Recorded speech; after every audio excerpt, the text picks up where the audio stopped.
Hey humans, how's it going? Susan Ruth here. Thanks for listening to another episode of Hey Human Podcast. This is episode 296. I had a conversation with Nathan Dunlap. On December 14th, 1993, a 19-year-old Nathan Dunlap entered a Chuck E. Cheese in Aurora, Colorado. He ordered some food, he played a video game, and then he went into the bathroom where he hid until closing. After the Chuck E. Cheese had closed, he came out and found several people working, and he murdered them.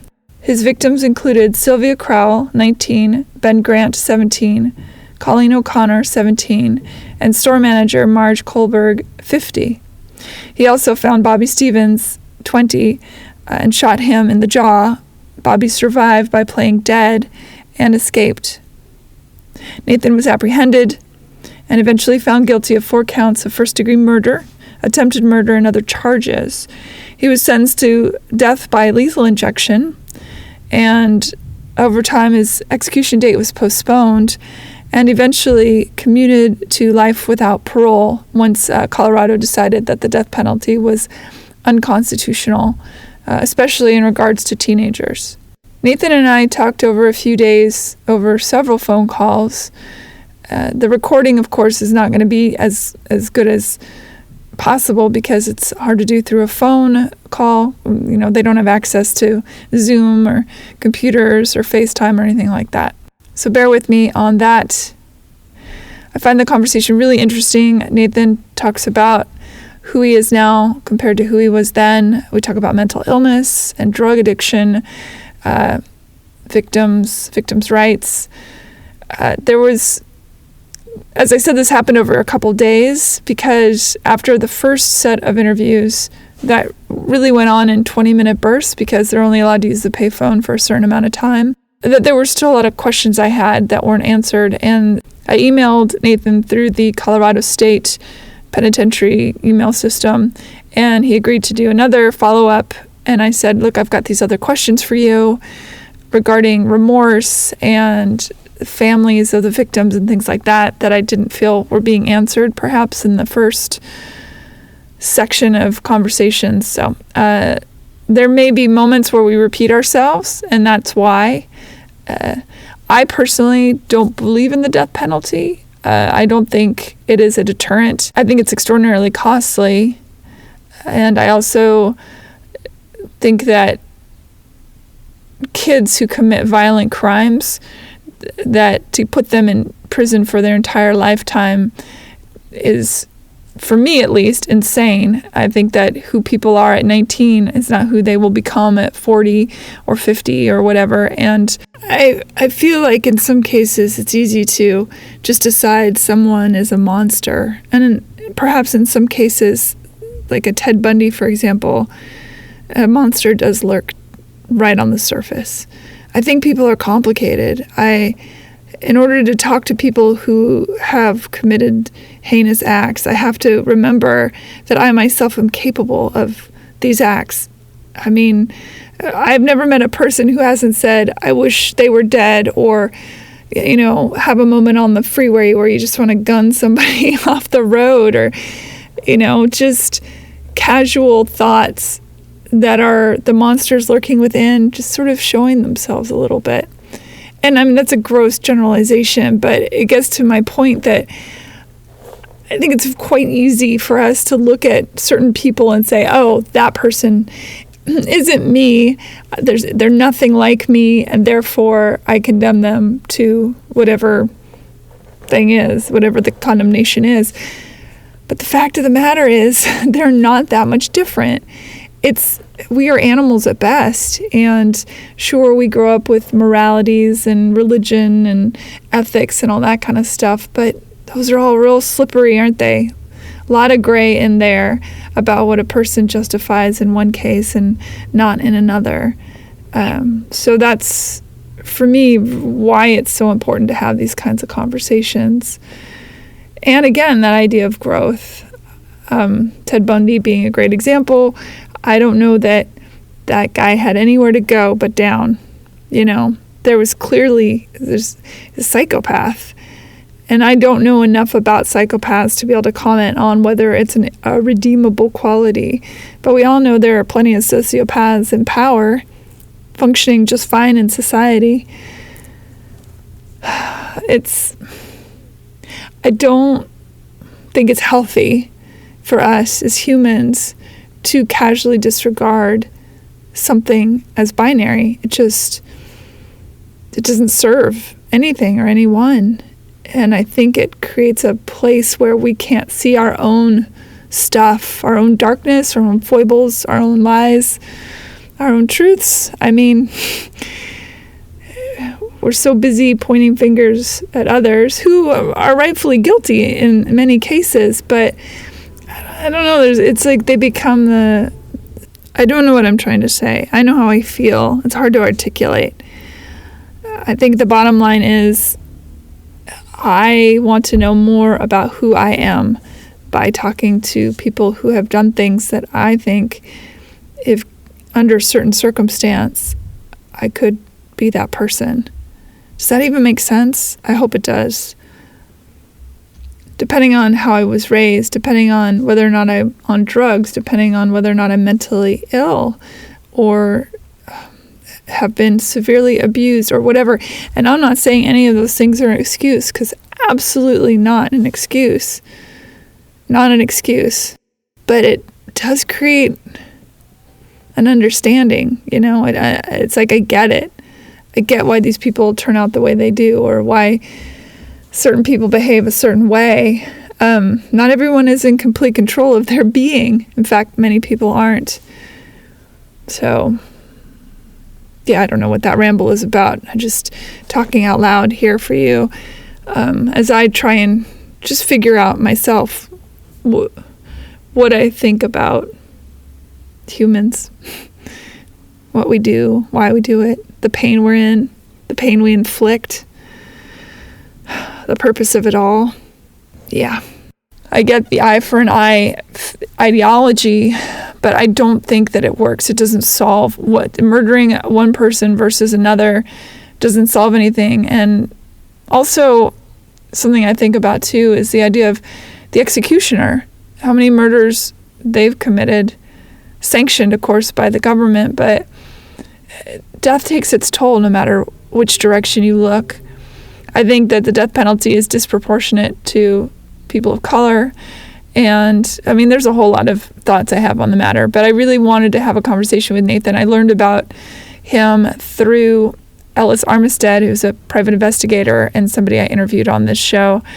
And Ellis and Nathan have maintained correspondence throughout the years. And Ellis mentioned to me that, Nathan is a grown man. He spent a majority of his life in prison, and he might be an interesting person to talk to. And of course, absolutely, I said yes. And so thank you to Ellis for helping to facilitate me connecting with Nathan. Thank you to Nathan as well for taking the time to talk with me. Although, as Nathan would put it, all he has is time. So, but I still appreciate it. And I do believe that Nathan was honest with me and his thoughts and feelings. It would be interesting to have talked to a 19-year-old Nathan. I watched a lot of video and read a lot of articles, and it sounds like who he was then is just a totally different person. It's a complicated issue, and since I'm not a person that really, I don't see things in black and white. I don't see things as binary. It's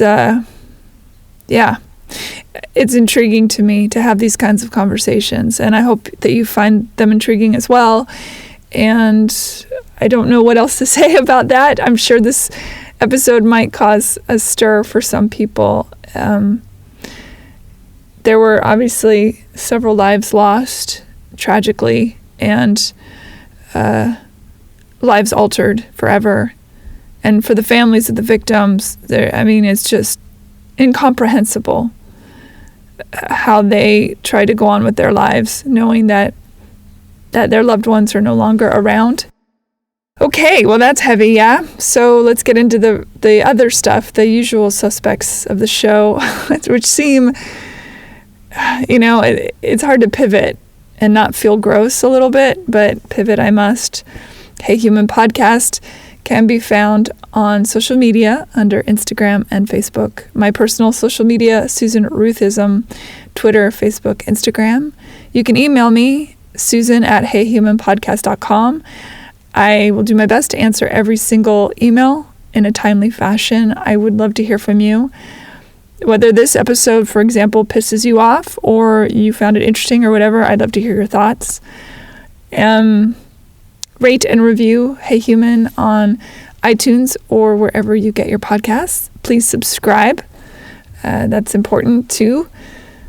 If you want to sign up for my mailing list or check out other things that I do, go to susanruth.com. I do music and art and all sorts of fun things. I've also been interviewed a few times, and those interviews are up there on the susanruth.com website. HeyHumanPodcast.com is where you will find everything about this show. You can check out the links page. Every episode has a pile of links that I find and put together to make things easier for you to learn more about the person I'm talking with and the things that we reference in the show. Definitely check that out. I think that's about it for the usual stuff. I want to mention a show that I watched this week that I found absolutely delightful. It's called How To with John Wilson. I highly recommend it. It's weird and so funny and awkward and beautiful and genius, really, in my humble opinion. So if you haven't checked that out, definitely go find that. How To with John Wilson. Okay, I think that's about all that stuff. Let's get into this episode. Thank you for listening. Thank you for being a part of this and for getting the word out and for really hanging in there, even if you don't agree with some of the people that I interview or my thoughts or whatever. The fact that you're listening and that you are open-minded enough to at least hear what is being said. You don't have to agree with it. I mean, my gosh, that's certainly the truth. But thank you for sticking with me and checking things out. Stay well out there. Be safe out there. Take care of each other. Be kind. And yeah. All right, here we go.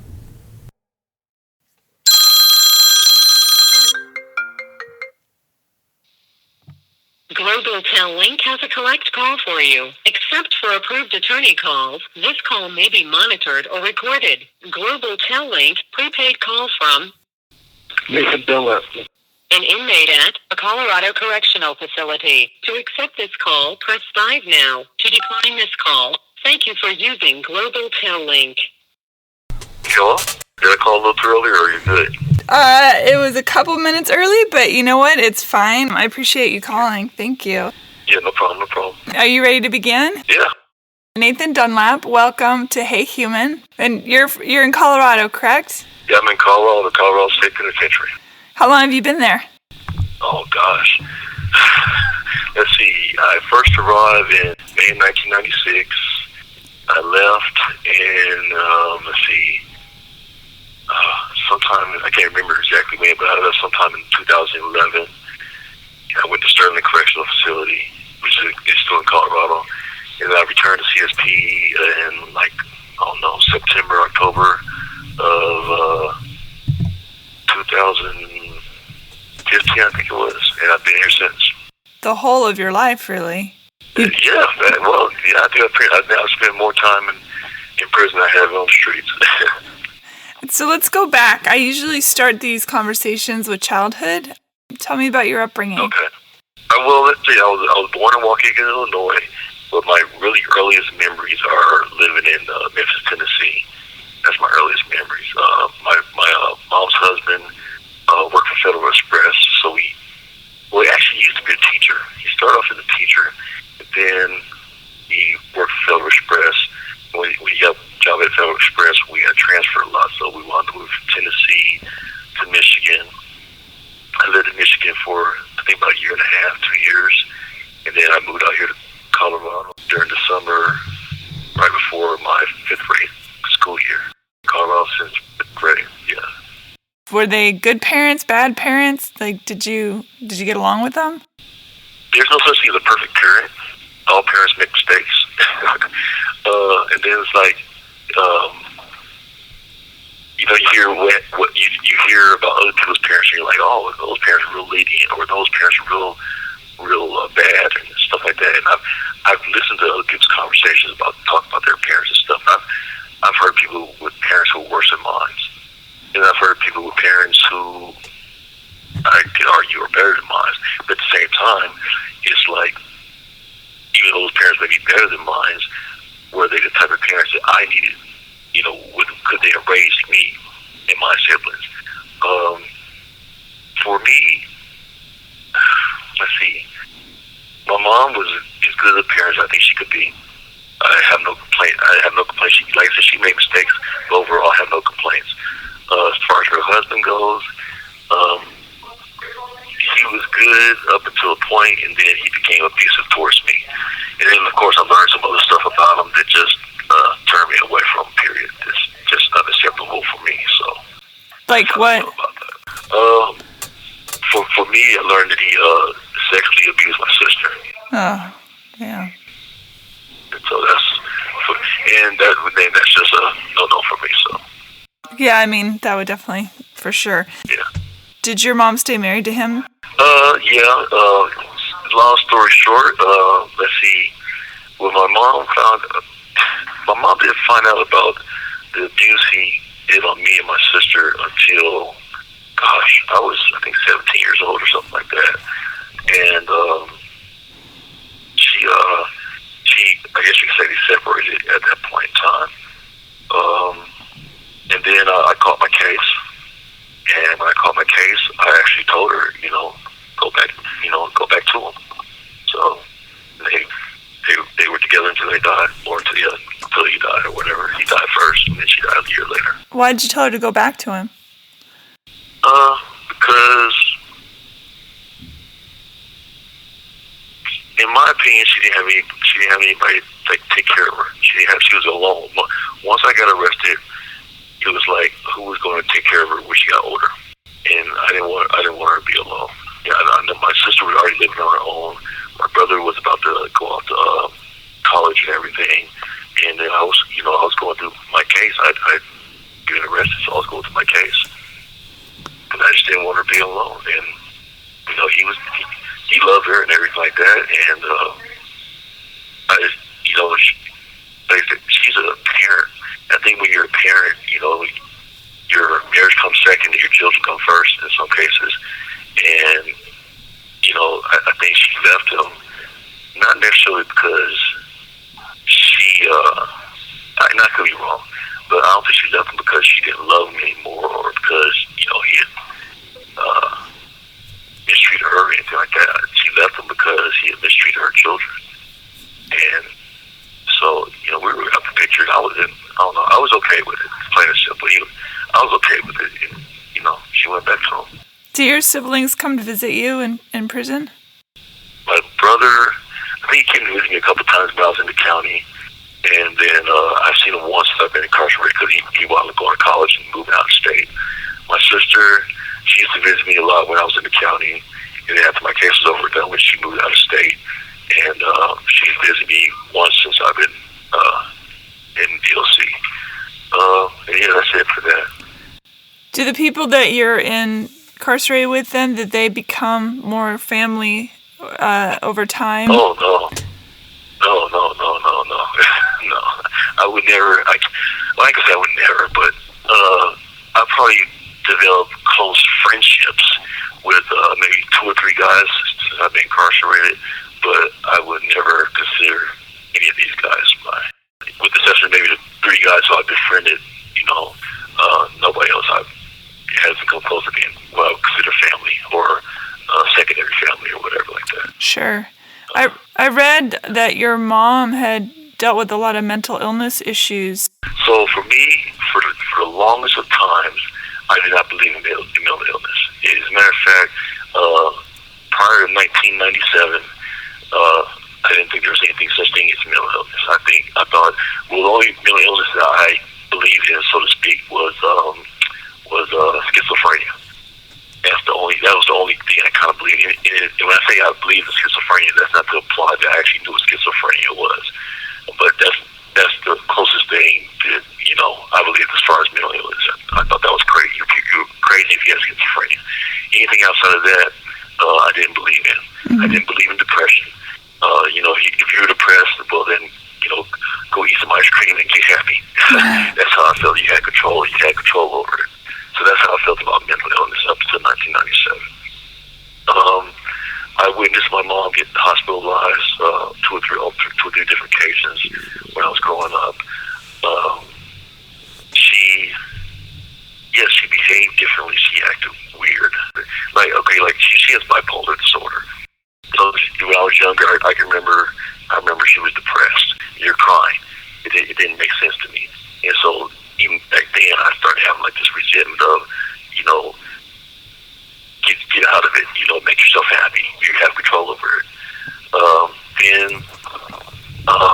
When I was younger, she got hospitalized, but I didn't really see the effects. I just remember, early in the morning, she wanted to horseplay. Well, actually, I thought she was trying to horseplay, but in actuality, I would learn later on, years later, that what she was really trying to do was trying to hurt me, trying to kill me. I was happy that she was horseplaying with us, because she was playing with us. So it was great, we didn't. What did she attempt to do? She picked me up on my feet, and she was walking down the steps, and as she was walking down the steps, she was bouncing me off my head, and she was trying to break my neck. I didn't know it, and I just thought it was just fun. And then my mom I think she was fat. She just said she's fat. She weighed. I was a kid, so I was probably in the second grade maybe, and she sat on top of me. I was laying on my back, and she sat on top of me, straddled me. She was bouncing up and down on my stomach and chest. And with that much weight, she should have, broke something, but, she didn't. And even though she was singling me out, so to speak, I still thought that she was just wrestling with it, but she was actually trying to hurt me. And as a result of her, I guess she said some other things to her husband, which made him realize something was wrong with her, and he got her hospitalized. So when I was a kid, when that happened, all I did was wake up one morning, she's not there.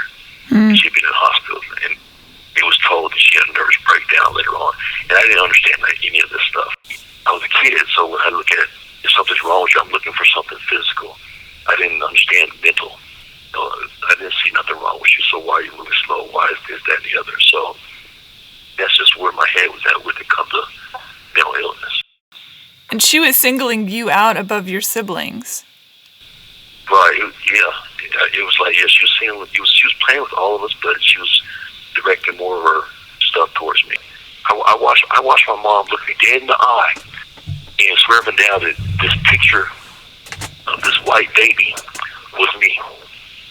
I'm black, by the way, and I'm not black, but I'm pretty dark brown. But there's no way you can mistake. Even if you look at my baby pictures, there's no way you can mistake me for a white baby. I looked my mom in the eye and swear up and down that I was this little red impish devil with the horns and everything. And I could see in my mom, when I looked her in the eye, she was saying, "Get away from me, devil." That's what she saw. She really saw me as this little red creature with horns and the tail and everything. And even though I saw this with my own eyes, I believe she had control as far as to not see me that way. This is going to be a really intense question, but I am curious. So the other day I was having breakfast with a friend of mine, and a woman walked by who clearly had schizophrenia. She was very upset and talking out loud, and my friend and I had a conversation about how it seems that sometimes the people that have severe mental illness, where they're hearing voices, what if they're hearing messages somewhere where we can't hear them, and it's driven them insane, because I can't imagine what that's like to be witness to so many voices. That what if your mom had some sort of precognition of the events that were going to transpire, and she knew somehow that in December of 1993 you were going to do this thing, and so in that weird schism of time and space and mental illness, what if she saw something? Well, no, I can't. No, I can't buy that one. I don't see that because when she was hallucinating, and her hallucinations were just, I don't know what the hell she was really hearing or seeing. Interesting. Did you ever ask her later on in life, or was that just something that became unspoken? No, I didn't learn about any of this as far as her singling me out and all this good stuff. I didn't learn any of this until I was incarcerated. There was, basically they were trying to figure out, they do all this mitigation stuff at my trial and all this stuff, trying to figure out how I came out the way I came out and stuff like that. And, one of the things they focus on is abuse and stuff like that. And by the time this stuff came out, I had figured out that I had a mental disorder and stuff like that. So this was important to try to make the links and stuff between my mental disorder, because it's hereditary, and my mom's mental disorder. What disorders are you diagnosed with? Oh, I have bipolar disorder, like my mother. Okay. I imagine that they keep that regulated while you're incarcerated. Funny story. I didn't. Like I said, they didn't start. They didn't start treating me for bipolar disorder until I think 2001. Come to find out, they knew I had this disorder, but they didn't want to treat me for it because they felt by diagnosing me and treating me for it, it would help my legal matters. Oh, interesting. Oh, it's messed up. That is messed up. That's really messed up. On the night that everything went down and you killed those people, do you think that you were out of your mind? There's no question. It took me years to figure this out and learn this, but I now know that I was in the midst of a manic episode at the time of my arrest. I've been experiencing a manic episode probably a month or two. I started to experience the manic episode probably about a month or two before I got arrested, and slowly but surely just got worse and worse. And finally, I got arrested, and then I wound up. I don't know, about a week or two after I got arrested, I wound up going into a depressive episode, and then I don't know, 2 or 3 weeks after that, I wound up going into a manic episode again. But this time, I went from just a pure manic episode to a manic episode with psychotic features, and I wound up in a state hospital. I got arrested in December of 1993, and I wound up in the state hospital in February of 1994, I think it was. I believe on manic, my first, I've had more before then, but as far as since I was 19 years old, my first manic episode probably started in around October, maybe even a month before then. Mm-hmm. And that manic episode lasted from October until probably January. And in January of 1994, and I say January 1994, and when I say October 1993, about January 1994, I had a manic episode. I was in the midst of a manic episode, and then I experienced a depressive episode for about 2 or 3 weeks, and then I just immediately went to a manic episode, and then that manic episode evolved into a manic episode with psychotic features, and that happened around February. And so in February of 1994, I went to the state hospital, and I was there till I think July or something like that. And then finally I left in July, and I was basically, returned back to normal.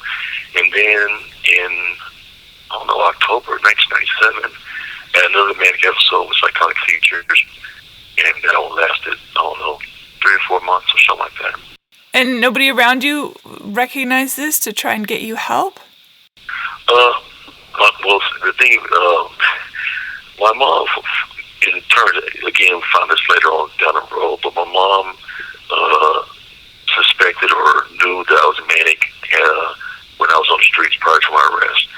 Unfortunately, because of how I feel about mental disorder, I didn't believe that I had a mental disorder, all that good stuff. Mm-hmm. She knew she couldn't talk to me about it. She knew she couldn't make me believe that I had the disorder. So what she thought was that my symptoms would be similar to hers, but it turned out they didn't. When I wound up in the state hospital, my mom again, she went to the state doctors, told them what was wrong with me and stuff like that. State doctors was like, no. My mom was describing her symptoms and stuff like that.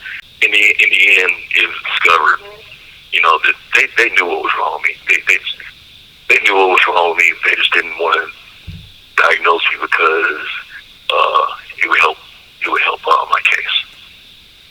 Having a mental illness would be medication in my case. Like I say, in the end, it came out. That's what it was. Even though I, experienced these hallucinations and stuff like that, when I got to the state hospital, my mom tried to tell me what was wrong with me. I was in denial about it, and I was like, I must have just got stressed out, even though I didn't believe that myself. That's what I just told myself, because I was like, I do not want to be like my mother. I do not want to have a mental illness. My attorneys were appointed to represent me for my 35C hearing, and I told them, I said, look, something's wrong. I'll talk to whatever doctor y'all want me to talk to. So they went and got doctors and had them come check me out and everything, and they came back, well, he has bipolar. I went to my ears and listened to what everybody had to say. And so then what happened is they wanted to put me on medication. And the funny thing about that, I think the only reason why they put me on medication was because I had suicide attempts. And they can't, in this particular facility, it's hard to watch you. And so I think the only reason why they put me on medication was so that in the event I died, they could say they would treat me for depression. And so I think they're just trying to save their, I can't remember the name of the drugs, but they're SSRIs or something. Yeah, sure. Inhibitors. Something like Prozac. But anyway, they had me on those for almost a year. And then I stopped taking them without them knowing. And I went in, like every 3 months or something, they pull you in to check like your medication and stuff like that, see how you're doing. And so then I went in, talked to the doctor and everything. He tells me I'm doing fine. He goes through his little checklist and everything. Lets me know I'm doing okay, and I tell him I'm doing okay. And he's like, I want to continue the medication. I'm like, well, I haven't been taking the medication. He's like, what? And I said, yeah, I haven't been taking the medication. How did you get around it? Don't they watch you take it? No, I mean, yes and no. Were you suicidal as a teenager, too? Yes, I did try a couple of times when I was a kid, when I was a juvenile. In 7th and 8th grade, I tried a couple of times. In December of 93, when you went into the Chuck E. Cheese and you were having a manic episode with psychotic ideations, you're not in your right... No. I did not have psychotic features in 1993. I was just manic. What do you think was the thing then pushed you into committing the crimes? Maybe it caused you to think and feel a certain way. It caused you, for me, it had me feel like I was this gangster, this thug. I think it's about a month before the crimes of Chuck E. Cheese. Me and some of these guys that hung around, we got robbed. And we got robbed by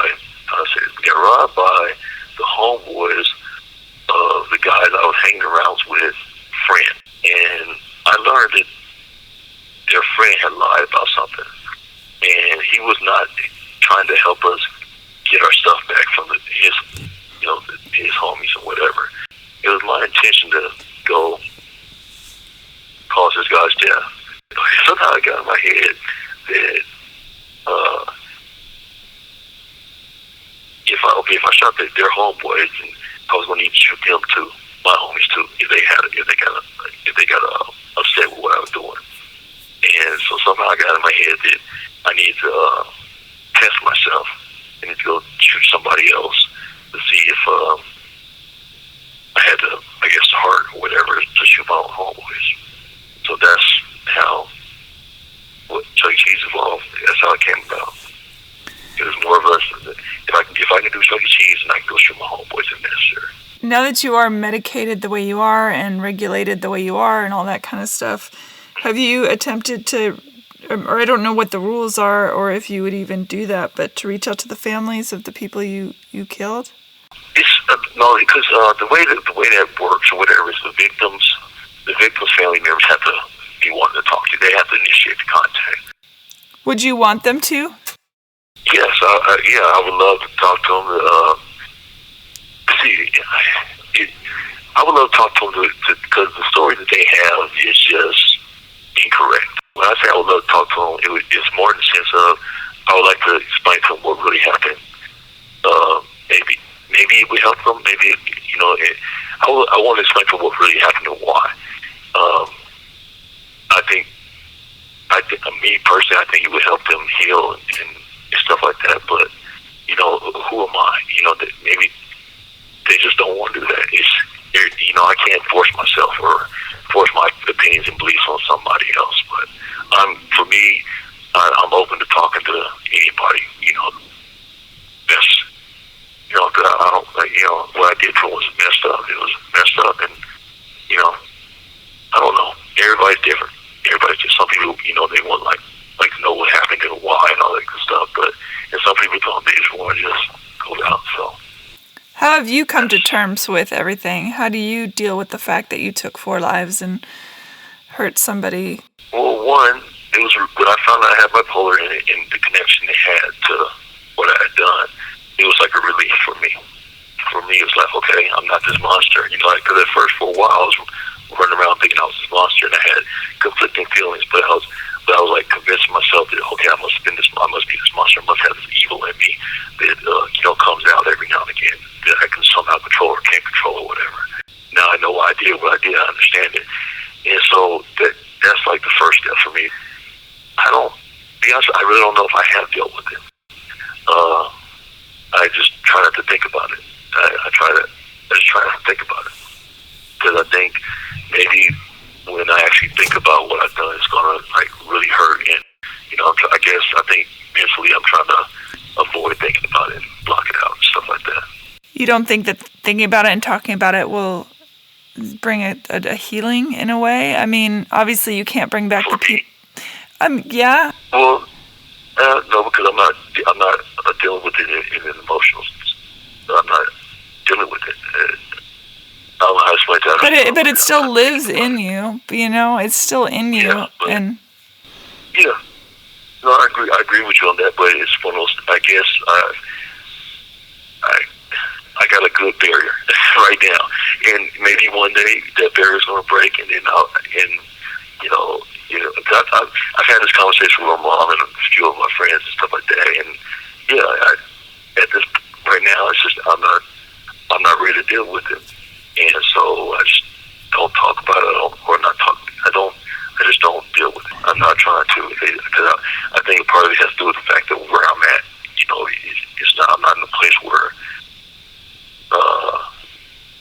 I guess you could be emotional or whatever, or you got a place where you can really heal and be open or something about it. So I just don't deal with it plain and simple as that. You say, you've pushed down the feelings, you don't think about it because to you feel like that person who committed those crimes was a different person from who you are today. And on many levels, I completely understand that. And again, it's that problem. Wait, let me finish really quick. I understand that on one level because just sentencing basically children to death or to life imprisonment when they haven't even fully formed as human beings, their brain's not even formed, all that stuff. That's like those are different people. Like who I was at 19 is a million miles away from who I am now. I didn't murder anyone, but still the concept is there. So for you, over the years, you've spent now more time in prison than not in prison. That I cannot imagine that the remorse hasn't come up and that feeling, even though you want to be like, that was somebody else, how do you mitigate that pain? Because you seem like that's the thing, is you seem like a logical, thoughtful human being, and logical, thoughtful human beings have empathy. It's hard for me to believe that you are so without that. Okay, first let me explain something. My 19-year-old self would never have committed this crime. My 19 normal self would never have committed this crime. My 19 self with a mental illness would commit this crime and did commit this crime. I'm 47 years old right now. My 47-year-old self would never have committed that crime. It just wouldn't have happened. Normal self. But if I am manic at 47 right now, if I am manic, then it is possible that I can commit that crime, because if the mania that has me thinking is not myself, me personally, it's the mania that has me thinking just off the wall stuff. It has me prepared to go do stuff that I normally would not do. Now, when I was 19 to commit a crime, I experienced remorse. I experienced remorse and regret in the middle of committing the crime, but I was able to snap out of it, so to speak, and go on and continue to commit the crime. Within, I don't know, 5 to 10 minutes after I committed the crime, I felt remorse. Again, I told myself, no, this isn't right. This is not the correct kind of emotion you're supposed to experience. You committed premeditated murder. Remorse is not an emotion you're supposed to experience when you do something like that. And I was manic at the time, so I think the mania actually helped. You're gangsters. You're supposed to think this way, so don't get off that remorse trip. And then I guess then the mania went away sometime after I arrested, and the remorse came. And at that time, that's when I was experiencing anger and stuff like that. So I was able to hide, and along with the anger, and because I believed that you commit a premeditated murder, you can't be remorseless. So it's like I convinced myself, and then, like I said, because I was experiencing anger from other people, it was easier for me to kind of hide the remorse and forget about the remorse. But what about 47-year-old you? Because now I'm talking with you now. Right.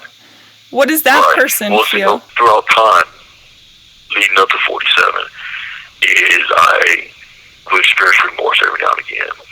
And eventually what happened is but what was happening is I was experiencing remorse, but at the same time, it was like, because this is like, I'd say about 2000, I was experiencing remorse, but I was still experiencing anger and stuff like that. And I was saying, somebody would say, I'd be feeling bad about something I did. I was feeling bad about what I did, but then I hear somebody say something, and I'd be like, forget them or whatever, I'm glad I did it or whatever, something like that. But then for me personally, I was like, you know what, I'm tired of hating. Because that's what it boiled down to. I was hating people, and I was tired of hating. And so I just decided to stop. That's like sort of started my journey as far as like just saying, okay, look, deal with your remorseful feelings. And then at the same time, but around the same time that happened, that's also when I found out that I have bipolar and how it works and stuff. And bipolar explained why I was having these conflicting feelings of 1 minute I'm angry and not remorseful, and another minute I am remorseful. And it also explains how, to me, how my belief that how I could commit premeditated murder, but they feel remorseful about it. So I'm just want to make sure I'm getting this clear. So what you're saying is, now that you're a 47-year-old you and you have an understanding of the mental illness, that you have set aside the anger for people being angry with you, and now you are capable of the empathy and the remorse and understanding that the victims' families are also victims. Yeah, and they have every right to be angry and express their anger and be hateful towards me. When the governor said no more death row, and you were taken off of death row and life without parole was the replacement, that how angry the victims' families were, that they felt that justice wasn't being served. But it's interesting because you also said a life in prison is its own hellscape. And so in that regard, it's a worse punishment to you than death. From day one, I've never been afraid of the death penalty. I'm more afraid of a life sentence. I don't want to die. I don't want a life sentence. I don't understand this concept of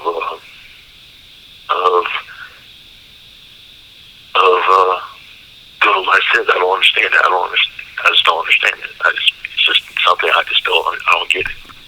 I don't get it. So you would rather be put to death than spend your life in prison? I'd rather die than spend the rest of my life in prison. Okay. I wouldn't let them execute me. That's how I feel about it. Do you think you'll take your own life while you're in there?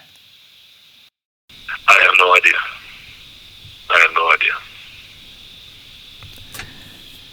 And your sentence was death plus 108 years. Yeah, plus another 75 years for another robbery case.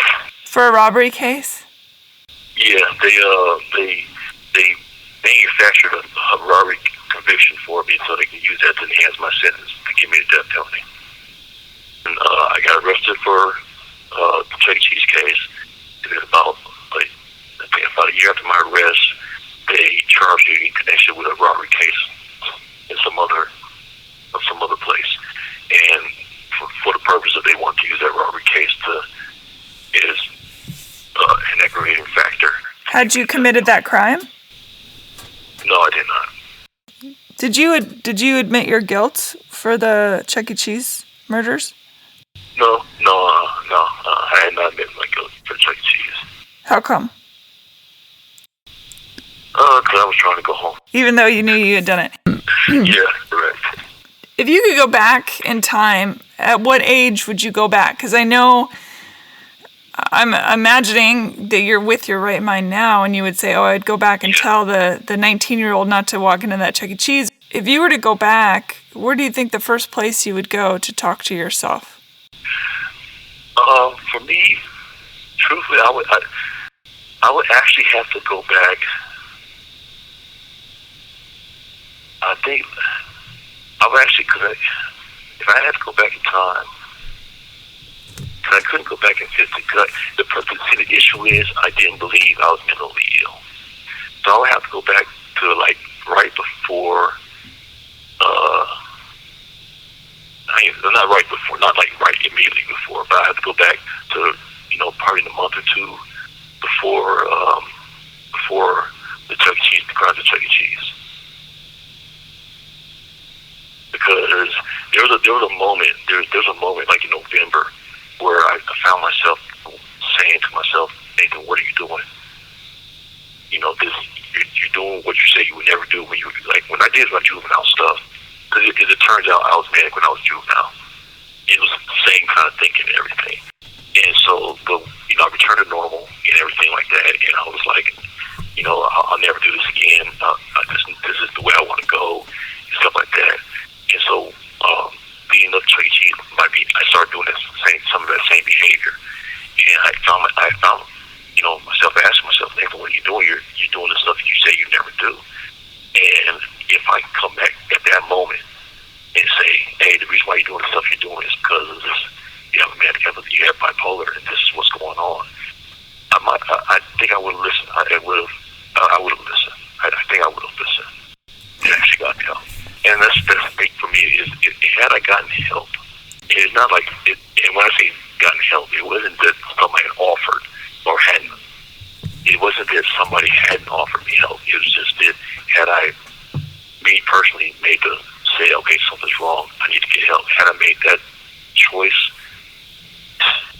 back when I was, right leading up to Chuck E. Cheese, or even when my mom first told me she thought I had bipolar when I was in the 7th or 8th grade, and I refused to believe it then. But had I, listened and gotten help, then Chuck E. Cheese would never happen.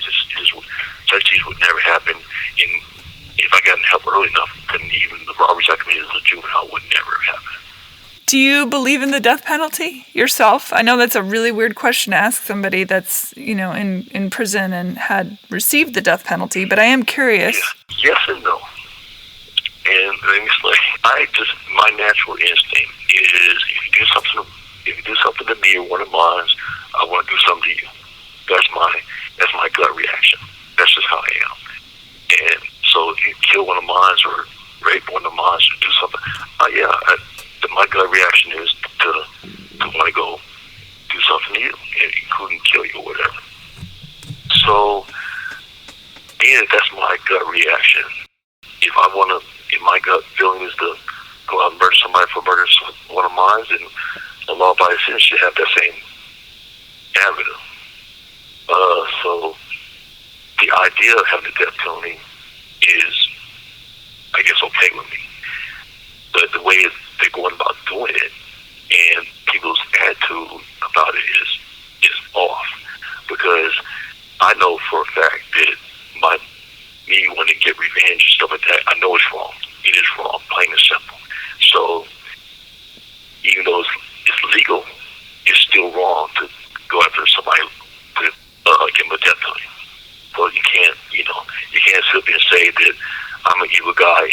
think of yourself as not a naive person because you seek the death penalty. So that's, you can't have it both ways. Another thing is that they're talking about premeditation and stuff, and that what I did is premeditated murder, and it's so evil and disgusting and all that stuff. Well, shit. The thought and the whole thing that comes with the death penalty, that's so premeditated. It's not even funny.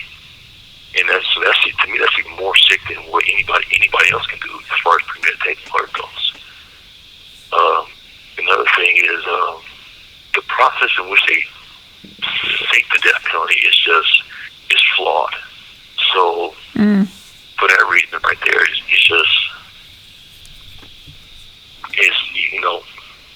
that's the problem with that. But if they can fix it so that it's fair, so to speak, then okay. But at the same time, even when you say, even if you fix it so that it's fair, so to speak, which I don't think they can ever do, but if they fix it so that it's fair, then you say, okay, but you still got to recognize that you're no better than the person you're trying to execute, because you're doing the same exact thing that he just did. I don't want to hear you talking about how much of a good person you are, how much of a Christian you are. No, you're just as evil as the person that you're trying to kill, as far as I'm concerned. Were you raised religious, or do you have that now? Oh, no, I was raised Baptist. I was raised Baptist. I consider myself Christian. Do you practice while you're incarcerated? I practiced the same way I practiced when I was on the streets. I wasn't into reading the Bible and stuff like that when I was on the streets. I attended services when I was on the streets, but the older I got, the less services I attended. I grew up in the church. I went to church every Sunday, Bible study and everything. I did that all the way up until, I was a teenager. Mm-hmm. So in some ways I'm kind of burnt out. For me, I got the gist of the religion, and I think I've done enough. Let's talk about life in lockup. Tell me what's your day-to-day like? Well, now I work 4 days a week for about 6 hours in the kitchen. Let's see, I cook 2 days, and on other days I work in a diet room where I just prepare, I basically just put food in a tray for people who are on special diets for religious reasons or medical reasons or something like that. Mm-hmm. And other than that, nothing. I get yard time, I get gym time. To me, it's just the most boring waste of my time. Do you read? Do you go to the library there? Or? Yeah, I hate reading, so reading's not my... I've hated reading since I was a kid. But every now and again, I'll come across something I like to read. And right now, I like Star Wars, so I'm reading all the Star Wars books. I got about 10 more books to read, and I'll be done with that. Why do you hate reading? Just since I was a kid, I just hate reading.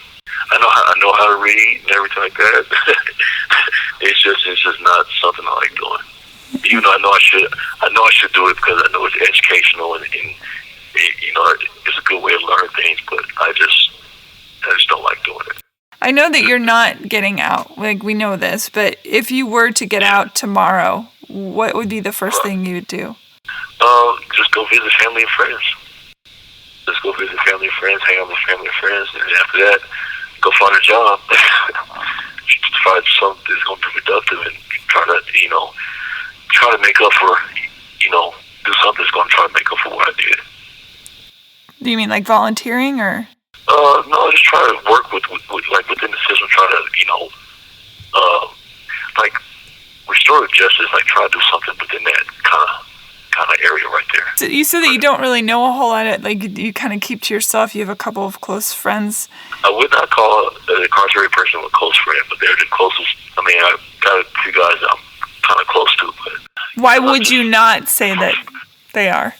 Because for me to say somebody is my friend, it means a lot.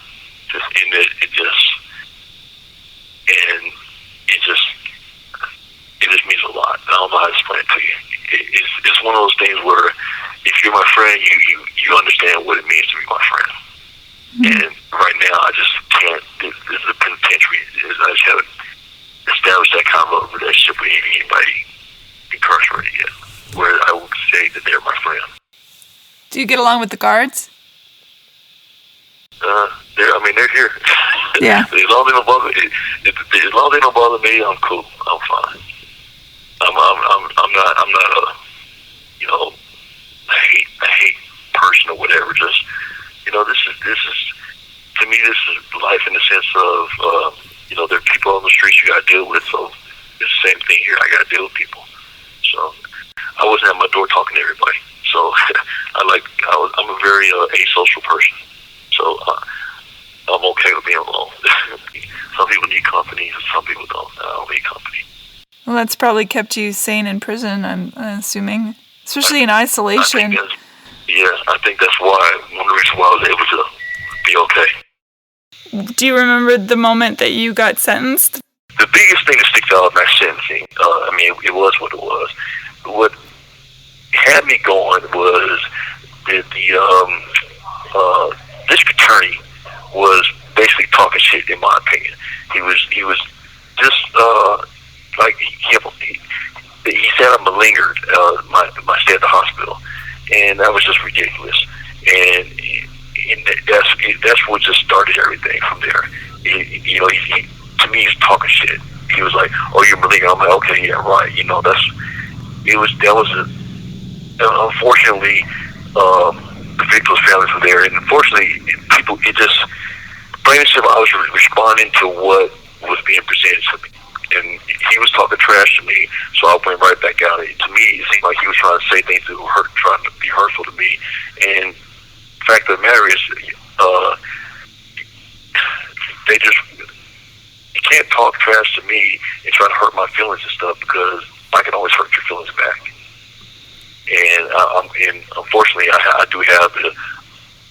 You're throwing little jabs. I got big blows that I can throw at you. I can hurt you worse than you can hurt me with your words. From what I could really ascertain from the articles, it sounded to me like they were trying to make a statement that you didn't have mental illness. And I read it somewhere like, there was a doctor that said, Nathan said, I'm going to ride this fake, basically, mental illness.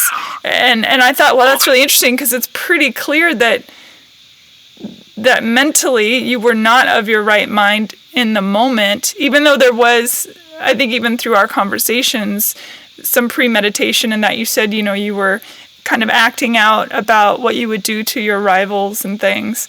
I didn't know I was hallucinating or delusional or, experiencing psychotic symptoms until I started coming down, which like last month that I was there. Mm-hmm. That's when I realized, okay, I had been hallucinating, I had been delusional, but I didn't say nothing to the doctors because I didn't want to be in the hospital. I didn't want to be in a state hospital. The doctors were always taking statements that I said, or statements that I say or do, or anything I did or whatever, and trying to make it sound like, okay, he's faking it or whatever. So, without, like I said, I can't. It's been so long since I've had these hearings where they specify specific things that I said. But at no time, I can tell you for a fact that when I got to the state hospital, I did not want to be at the state hospital. I didn't want to be in the state hospital. I didn't believe I was mentally ill. And so I wanted out of the state hospital. I remember telling them one time that, I think I said something along the lines of, I won't play crazy or whatever, because I felt like if I say that, then that will make them get me out of the hospital. I was willing to do just about anything to get out of the state hospital. So if saying that I was playing crazy was going to get me out of the hospital, okay, yeah, I'm playing crazy, let me out. And if you guys keep me in the state hospital, then I'm going to kick you guys' ass every single chance I get. So I just want to reiterate that to make sure I'm understanding. So in order to try and get out of the hospital, you were saying, I'm pretending to be this way, because you were hoping that the doctors would then say, he's pretending, get him out of the hospital. Yeah. When you were picked up after the Chuck E. Cheese, did you know what you had done? Were you aware when they were picking you up, or were you still in the state of not being aware of what you had done? All it does just changes. It changed for me. It just changed my personality, so to speak. It changed my personality, plain and simple. That's what mania did. So it didn't incapacitate me. It didn't I don't know how to explain it. You weren't a werewolf where the moon comes out and you wake up in the morning and don't know that you were a werewolf. You understood. Right. Like I say, what I did was very premeditated. Very premeditated. But it was premeditated, and it was based. My behavior was based upon thinking and emotions or whatever that normally isn't lost. Right. I understand what you're saying now. I wanted to clarify that. I'm just trying to wrap my head around it. How does one, I guess, look in the mirror of oneself after something like that once you're down? And even though you have an understanding of, I was in this other place, I did these things, and my normal self doesn't behave that way, but clearly it happened. How do you deal with the repercussions of that in your own mind? Of course, when I come down, then I'm like, Nathan, what did you just do? I justify what I did. Again, this is a part of your personality. This is your dark side. You have control over this. What happened was, when I came down, I was feeling bad about what I did, and I had a conversation with myself, so to speak, and it was like, well, Nathan, you can't commit premeditated murder. My personal belief is that you cannot commit premeditated murder and then feel bad about it afterwards, because you already thought about it, so you can't feel bad about it. So even though I was having these bad feelings about what I'd done, I basically convinced myself, like, no, you don't feel these emotions, so get rid of them. And then what helped me, so to speak, I didn't get rid of them, but what helped me, I guess, bury them and not recognize them was the fact that I was receiving so much hate and anger from people. And so when I was receiving this hate and anger from people, I was taking that and sort of feeding off of it. And so it was like, oh, okay, well, you hate me for what I did, well, then your people deserve to die then, or it's a good thing I did that. And that's how I don't know, deflected, I guess you might say.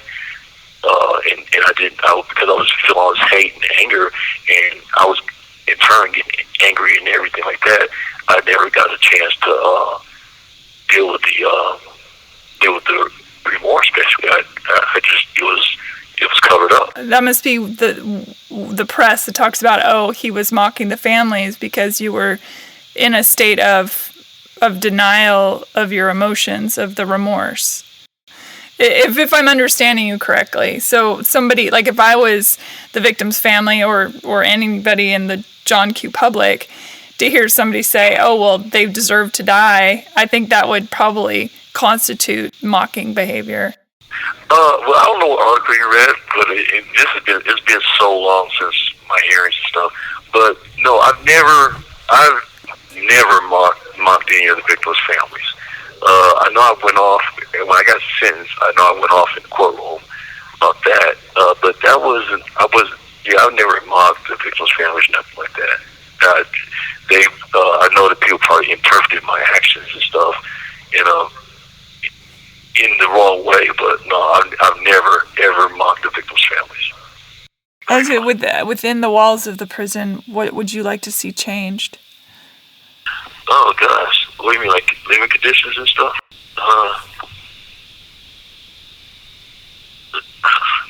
Well, see, DLC is supposed to start this normalization stuff. So for me, within the Colorado Department of Corrections, what I would like, where I'm at right now, the incentive unit where I'm at is not up to par.